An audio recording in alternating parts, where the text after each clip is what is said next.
Hello, नमस्कार।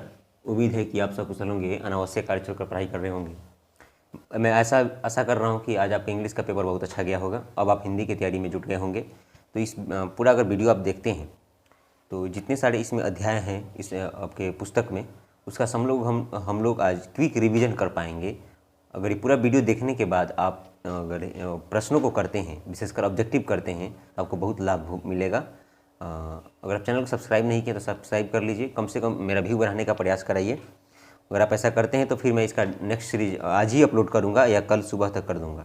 ठीक है, चलिए समझते हैं। पहला अध्याय का नाम है श्रम विभाजन और जाति प्रथा।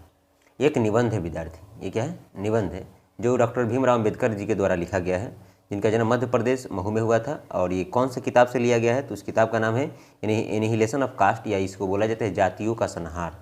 ठीक है, 1936 में लाहौर में एक सम्मेलन हुआ था, जाति पाति तूरक सम्मेलन, जिसमें बाबा साहब इस भाषण को देने वाले थे, लेकिन किसी कारणवश से नहीं दे पाए। तो यही एक निबंध के रूप में आया, जिसे हम लोग एनिहिलेशन ऑफ कास्ट या जातियों का संहार के नाम से जानते हैं।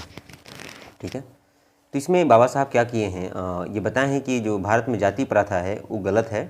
ठीक है, वो एक हिसाब से इसे गलत इसलिए माना जाता है क्योंकि जब आदमी गर्भ में रहता है उसी समय इसका जाति निर्धारित कर दी जाती है। मतलब कुल मिलाकर यही कहा जा सकता है कि बाबा साहब का मानना है कि जाति प्रथा गलत है, जाति प्रथा का नहीं होना चाहिए, क्योंकि जाति प्रथा श्रम का विभाजन ही नहीं करती, श्रमिक को भी बांट देती है, लोगों को बांट देती है, छुआछूत ऊंच नीच की भावना लोगों में व्याप्त हो जाता है।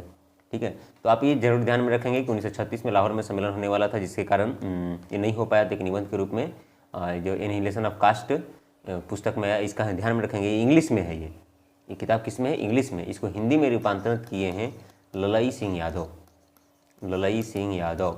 ठीक है, ठीक है। अब आप ऑब्जेक्टिव देखेंगे, पूरा वीडियो देख लेने के बाद बहुत काम करेगा। आगे देखेंगे। दूसरा अध्याय का नाम है विष के दांत। ठीक है, ये कहानी है। ठीक है, कहानी, ये कहानी है जिसके लेखक हैं नलिनी बिलोचन शर्मा। इनका जन्म पटना के बदरघाट में हुआ था। कब हुआ था विद्यार्थी? पटना के बदरघाट में 1916 में हुआ था। ठीक है, बदरघाट पटना में ही हुआ था। ठीक है, और इनकी कहानी में मुख्य पात्र है मदन है।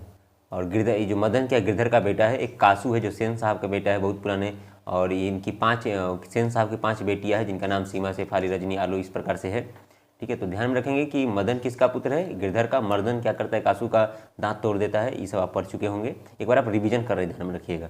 ठीक है, दांत तोड़ देता है और फिर गिरधर को जॉब से निकाल दिया जाता है। साथ ध्यान में रखेंगे लाड़ प्यार से बिगड़ चुका है ये कासू अपने माता पिता का। ठीक है, अपने माता पिता के लाड़ प्यार से बिगड़ चुका है। घर में इसके लिए अलग से जो नियम है, ये अपवाद है, इसकी बहनों पर अत्याचार किया जाता है, लेकिन इसके लिए कुछ नहीं किया जाता है। और इसके पिताजी बार बार लोगों के सामने बड़ाई करते रहते हैं, ये आप ही जान चुके हैं। ठीक है, आगे देखेंगे। भारत से हमने क्या सीखा? ये एक भाषण है विद्यार्थी। क्या है? भाषण। ठीक है, ये भाषण कौन सुना रहा है? Max Muller. किसको सुना रहे हैं? तो अंग्रेज अधिकारियों को सुना रहे हैं। कौन अंग्रेज अधिकारी? तो आपको ये जानकारी होना चाहिए कि 1947 से पहले जब अपना देश गुलाम था, तो जो डीएम का पद है, एसपी का पद है, वो ऐसे पदों पर लोग कहाँ के लोग भर्ती होते थे? तो विदेश यानी इंग्लैंड के लोग भर्ती होते थे। यही इंग्लैंड के अधिकारीगण कहाँ आने वाले हैं? भारत आने वाले हैं। कहाँ आने वाले हैं जी? भारत। तो वही भारत जो अधिकारी आने वाले हैं अधिकारी बनकर, उन्हीं को मैक्स मुलर साहब एक भाषण सुनाते हैं। इस भाषण का शीर्षक का नाम क्या है? भारत से हमने क्या सीखा, जो हम लोगों के अध्याय में भाषण के नाम से उल्लेखित है। जिसका लेखक कौन है? मैक्स मुलर, जिनका जन्म होता है जर्मनी में। और इन्हें स्वामी विवेकानंद वेदांतियों का वेदांती कहते हैं। इतने ये ज़्यादा प्रकांड विद्वान हो रहते हैं। ध्यान में रखिएगा, जर्मनी का होते हुए भी भारत में इन्होंने क्या किया? संस्कृत का अध्ययन किया। ठीक है, संस्कृत का अध्ययन करके इन्होंने हितोपदेश का, मेघदूतम का क्या बोलते हैं, जर्मन में अनुवाद करके वहाँ के लोगों को सिखाने का कार्य किया। इन्होंने संस्कृत का ये अध्ययन किया, समझ लीजिए। और भारत के जितने सारे वेद ग्रंथ वगैरह है उसका भी इन्होंने अध्ययन किया। भारत की संस्कृति और सभ्यता को समझा है। या कह सकते हैं कि भारत के ये प्रशंसक रहे हैं। अब ये आप ये भी बोल सकते हो कि भारत से हमने क्या सीखा। इस अध्याय में मैक्स मुलर साहब क्या किए हैं? भारत की खुशामद किए हैं।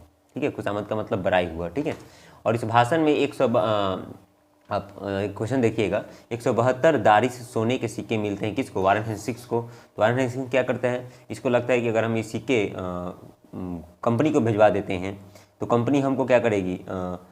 बहुत उत्साह देगी, लेकिन उत्साह देगी, या कह सकते हैं कि मेरा नाम कर लेगी। लेकिन ये कंपनी क्या करती है? ईस्ट इंडिया कंपनी क्या करती है? सोने को गलवा देती है, सोने के सिक्के को। आपको मालूम है कि मालूम होना चाहिए था कि ये सोने के सिक्के कहाँ से निकले थे, ठीक है।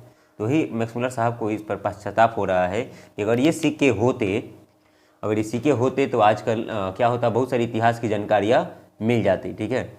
इसमें इन्होंने ये अनुमान लगाया है कि जो भारत की जो संख्या पद्धति है, ठीक है, वो कहीं ना कहीं ये हम लोग कहते हैं ये जो 1 2 इस प्रकार से लिखते हैं 1 2 3 4, अब बोलते हैं कि सब इंग्लिश में है, नहीं, ये सब भारत का ही है, ठीक है। इन्हें बहुत कुछ या इनका कह सकते हो कि इनका मुख्य रूप से कहना है कि हम लोग ही भारत से सीखे हैं, भारत विश्व गुरु था, ठीक है, बहुत कुछ हम लोग भारत से सीखे हैं, ठीक है।